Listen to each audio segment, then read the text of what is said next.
what God gave to you. There's no religion can do this. No study.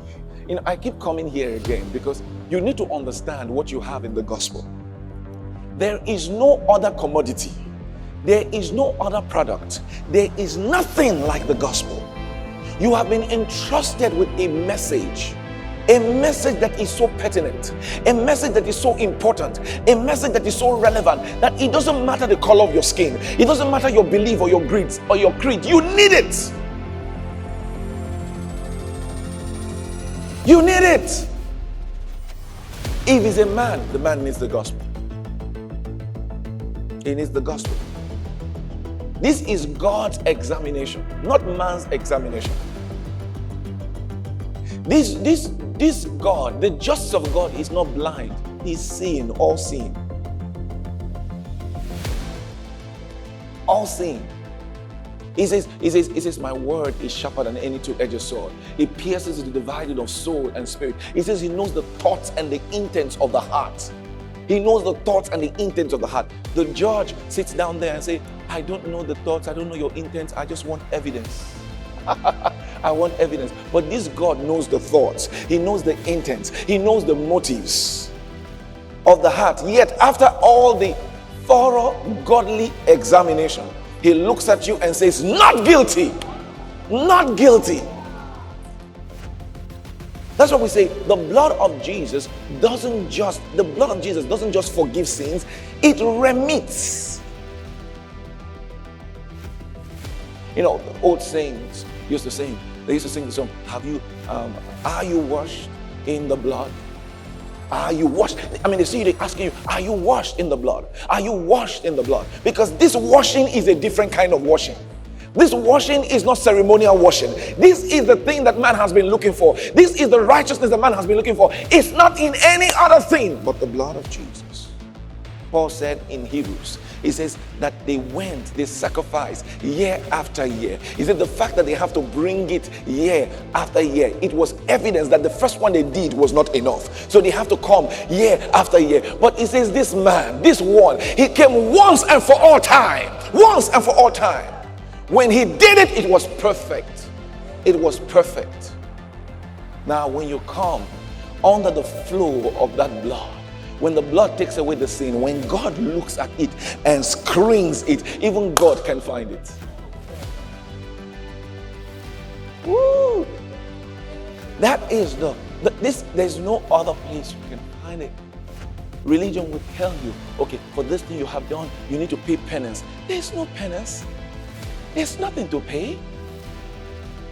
If you needed to pay, that renders his own work unfit. That renders his own work incomplete. But when he was dying on the cross, he spread his hand and he said, it is finished. Finished. Finished. Finished. Your work, what did he call your work? He said, believe. That is your work. Believe. Your work is to believe. The work of God is for you to believe in God. Then the question, the definition of believing in God has been changed. John chapter 14 verse 1, he says, believe in God, believe now in me. Because the way you believe in God now is believing in me. He says in John from chapter 3, he says, God has given judgment to his son. He has transferred judgment to his son. Now the measurement of the judgment of God is Jesus.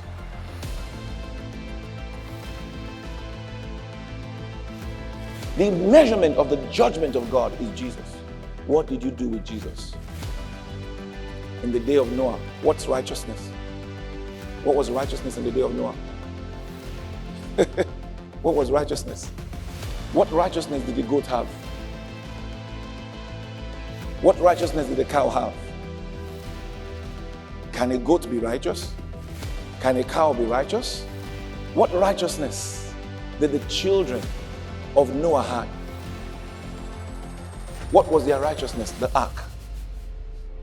The ark was the righteousness. God said, build the ark. He said, enter inside. The goat that entered inside, the cow that entered inside, and all the men that entered inside, they were the ones that were saved. They were the ones that were saved. So the measure of righteousness in the day of Noah was not what you did and what you didn't do. It was where you were. Today there's an ark. Today there's an ark. The name of the Lord is a strong tower. The righteous run into it. The righteous run into it. That name is salvation. That name is safety. Now the righteous run into it once.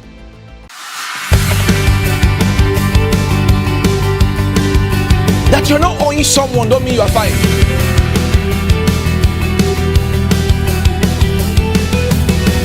You're not owing anybody, but you can't help anybody.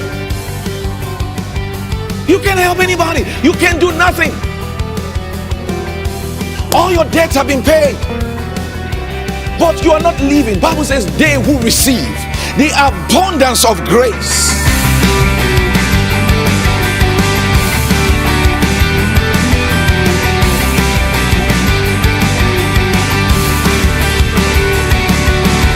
The abundance of grace. The abundance. Some receive grace. They've not come into the abundance of grace.